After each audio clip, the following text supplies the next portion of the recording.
Assalamualaikum warahmatullahi wabarakatuh. Alhamdulillahi rabbil alamin. Wal aqibatu lil muttaqin. Wala udwana illa 'alal zalimin. Wala hawla wala quwwata illa billahil aliyil azim. Ashhadu an la ilaha illallah wahdahu la syarika lah. الملك الحق المبين وأشهد أن سيدنا محمدا عبده ورسوله صادق الوعد الأمين اللهم صل وسلم على سيدنا محمد وعلى آله وأصحابه أجمعين.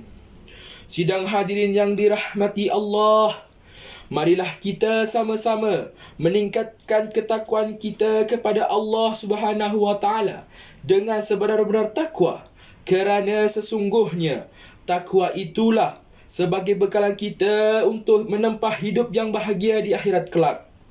Puja dan puji kita sampaikan kepada Allah yang senantiasa melimpahkan nikmatnya kepada kita.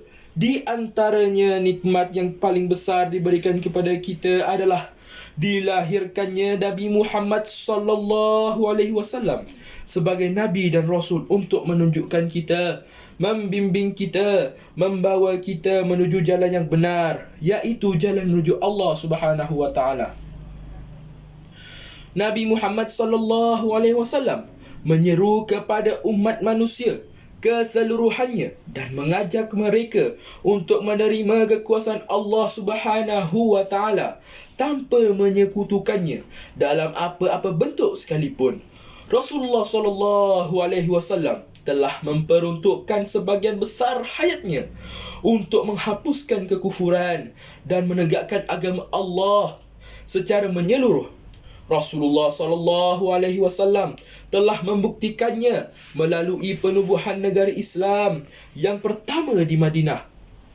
Bahkan baginda tidak pernah berhenti dan usaha tersebut diteruskan oleh para sahabat dan para tabi'in sehingga hampir 2/3 dunia tunduk dan takluk kedaulatan Allah Subhanahu wa taala. Hadirin yang dirahmati Allah, setiap umat Islam berkewajiban mencintai dan mengasihi baginda Rasulullah sallallahu alaihi wasallam. Bersalawat kepada baginda Rasulullah sallallahu alaihi wasallam merupakan salah satu bukti kecintaan kepada baginda dan merupakan ibadah yang mulia dan terpuji. Hal ini dikatakan kerana salawat bermaksud doa dan permohonan kepada Allah Subhanahu wa taala bagi memberikan kesejahteraan, keutamaan dan kemuliaan kepada baginda Muhammad sallallahu alaihi wasallam. Allah Subhanahu wa taala sendiri memulakan selawat kepada baginda Rasulullah sallallahu alaihi wasallam diikuti malaikat, kemudian dianjurkan kepada muslimin untuk diamalkannya. Perkara ini selaras dengan firman Allah Subhanahu wa taala dalam surah Al-Ahzab ayat ke-56 yang bermaksud, sesungguhnya Allah dan malaikat-malaikatnya berselawat memberi segala penghormatan dan kebaikan kepada Nabi Muhammad sallallahu alaihi wasallam. Hai orang-orang yang beriman, bersalawatlah kamu kepadanya dan ucapkanlah salam sejahtera dengan penghormatan sepenuhnya. Hadirin yang dirahmati Allah, sesungguhnya bersalawat ke atas baginda Rasulullah sallallahu alaihi wasallam mempunyai pelbagai keistimewaan, kelebihan dan ganjaran daripada Allah Subhanahu wa taala. Antaranya ialah yang pertama, mereka yang bersalawat untuk Nabi berarti melaksanakan perintah Allah Subhanahu wa taala.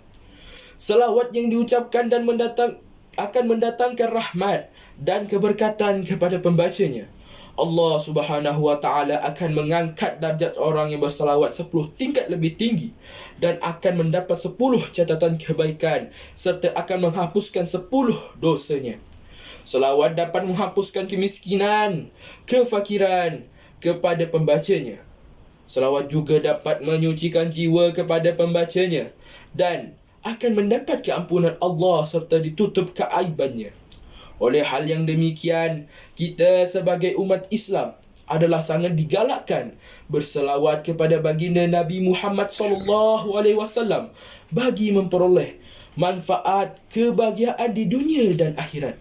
Orang yang membaca salawat hendaklah disertai dengan niat rasa cinta dan kasih sayang dan kasih kepada baginda dengan tujuan untuk memuliakan dan menghormati baginda.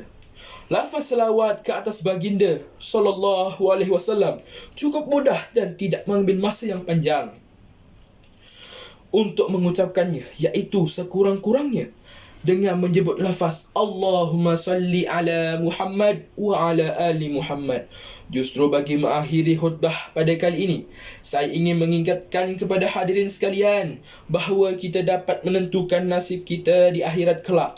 Kita amat memerlukan syafaat baginda Rasulullah sallallahu alaihi wasallam untuk menolong kita, kerana syafaat baginda merupakan pertolongan yang paling besar di akhirat nanti. Marilah kita bersama-sama memperbanyakkan salawat pada sepanjang kehidupan kita.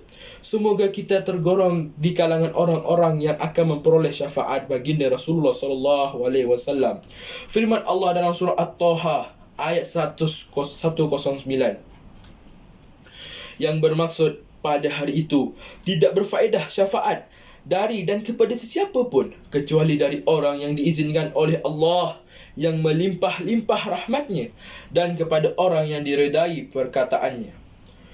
Barakallahu li wa lakum fil Qur'anil azim wa nafa'i wa iyyakum bima fihi minal ayati wadh-dhikril hakim wa taqabbal minni wa minkum tilawatahu innahu huwas samiul alim.